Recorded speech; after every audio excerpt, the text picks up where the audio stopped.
ఆంధ్రప్రదేశ్లో TDP, Janasena, BJP కూటమి ప్రభుత్వం అధికారంలోకి వచ్చింది.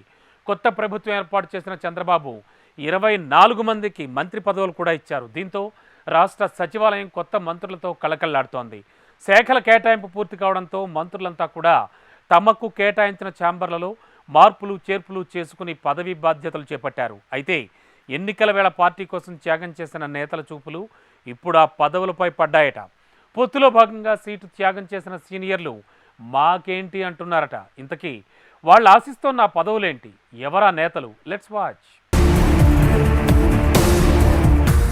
ఏపీలో టీడీపీ ప్రభుత్వం అధికారంలోకి వచ్చింది. కొత్త ప్రభుత్వం ఏర్పాటు చేసిన పార్టీ అధినేత చంద్రబాబు ఒక్క పదవిని వదిలి మంత్రివర్గాన్ని ఏర్పాటు చేశారు. 24 మందికి మంత్రి పదవులు ఇచ్చారు, శాఖలు కేటాయించారు. మంత్రులుగా బాధ్యతలు చేపట్టిన నేతలు బిజీగా ఉంటే ఎన్నికల్లో పార్టీ కోసం టికెట్ త్యాగం చేసిన వారి చూపు ఇప్పుడు నామినేటెడ్ పదవులపై పడిందట. పొత్తులో భాగంగా తమకు రావాల్సిన టికెట్ను త్యాగం చేసిన వారిలో సీనియర్లు మాకేంటంటున్నారట. వాస్తవానికి పొత్తుల కారణంగా చాలా మంది సీనియర్ నేతలకు ఈ ఎన్నికల్లో టికెట్లు రాలేదు. అలాగే పార్టీలో తొలి నుంచి కొనసాగుతున్న నేతలు కూడా కొందరు నామినేటెడ్ పదవులపై ఆశలు పెట్టుకున్నారు. ప్రస్తుత ఎన్నికల్లో మైలవరం, పిఠాపురం, పాతపట్నం, శ్రీకాకుళం, తిరుపతి నియోజకవర్గాల మాజీ ఎమ్మెల్యేలు దేవినేని ఉమా, వర్మ, కలమట వెంకటరమణ, గుండా లక్ష్మీదేవి, సుగుణమ్మలకు టికెట్ దక్కలేదు. వీరిలో వర్మకు ఎమ్మెల్సీ పదవి ఇస్తానని చంద్రబాబు బహిరంగంగానే హామీ ఇచ్చారు. మిగిలిన నలుగురికి మాత్రం సముచిత స్థానం ఇస్తామన్నారు చంద్రబాబు. తాజాగా 2 ఎమ్మెల్సీ స్థానాలకు ప్రస్తుతం ఉప ఎన్నికలు జరగనున్నాయి. సి రామచంద్రయ్యతో పాటు మహమ్మద్ ఇక్బాల్పై అనర్హత వేటు పడటంతో ఆ స్థానాలకు ఎన్నిక జరగనుంది. ఎమ్మెల్యే కోటా ఎన్నికలు కావడంతో ఈ 2 స్థానాలు కూడా టీడీపీ ఖాతాలకే చేరనున్నాయి. అయితే సి రామచంద్రయ్య మరోసారి తనకే అవకాశం వస్తుందని ఆశపడుతున్నారట.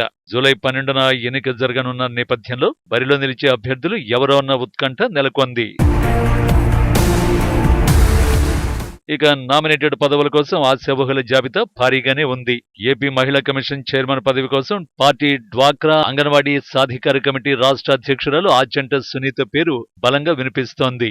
అయితే ఇదే పదవి కోసం ఇటీవల పార్టీలో చేరిన ప్రముఖ పారిశ్రామికవేత్త విఆర్ లక్ష్మీ శ్యామల కూడా పోటీ పడుతున్నట్లు సమాచారం. అయితే సరిగ్గా ఎన్నికల ముందు విఆర్ లక్ష్మీ శ్యామలను పార్టీ రాష్ట్ర కమిటీ ఉపాధ్యక్షురాలిగా నియమించారు. కాబట్టి ఆచంట సునీతకు లైన్ క్లియర్ అయినట్లే అంటున్నారు పార్టీ నేతలు.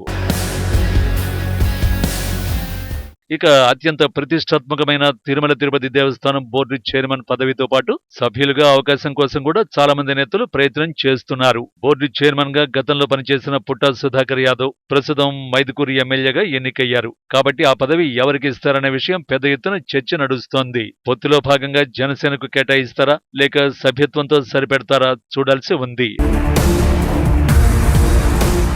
మరోవైపు SC corporation, ST corporation, RTC chairman, పర్యాటక శాఖ, విత్తనాభివృద్ధి ఇలా కీలక పదవులు భర్తీ చేయాల్సి ఉంది. వీటితో పాటు పార్టీలో పదవుల కోసం నేతలు ఎదురు చూస్తున్నారు. ఎస్సీసీఎల్ అధ్యక్షులు ఎంఎస్ రాజు ఎమ్మెల్యే అయ్యారు. బీసీసీఎల్ అధ్యక్షులు కొల్లు రవీంద్రకు మంత్రి పదవి ఇచ్చారు. తెలుగు మహిళా అధ్యక్షురాలు వంగలపూడి అనితకు హోంమంత్రి పదవి వచ్చింది. అయితే ఇలాంటి కీలకమైన పదవుల కోసమే నేతలు ప్రయత్నిస్తున్నారట. ఇప్పటికే పార్టీ కోసం కష్టపడిన వారికే పదవులని జాతీయ ప్రధాన కార్యదర్శి మంత్రి నారా లోకేష్ తెగేసి చెప్పారు. పదవుల కేటాయింపు బాధ్యత మొత్తం లోకేష్ చూస్తున్నట్టు తెలుస్తోంది. మరి లోకేష్ నుంచి పిలుపు ఎవరికి వెళుతుంది? ఎవరెవరిని నామినేటెడ్ పదవులు వరించనున్నాయి? ఎవరి ఎదురుచూపులు ఫలించనున్నాయో తెలియాలంటే వెయిట్ అండ్ వాచ్.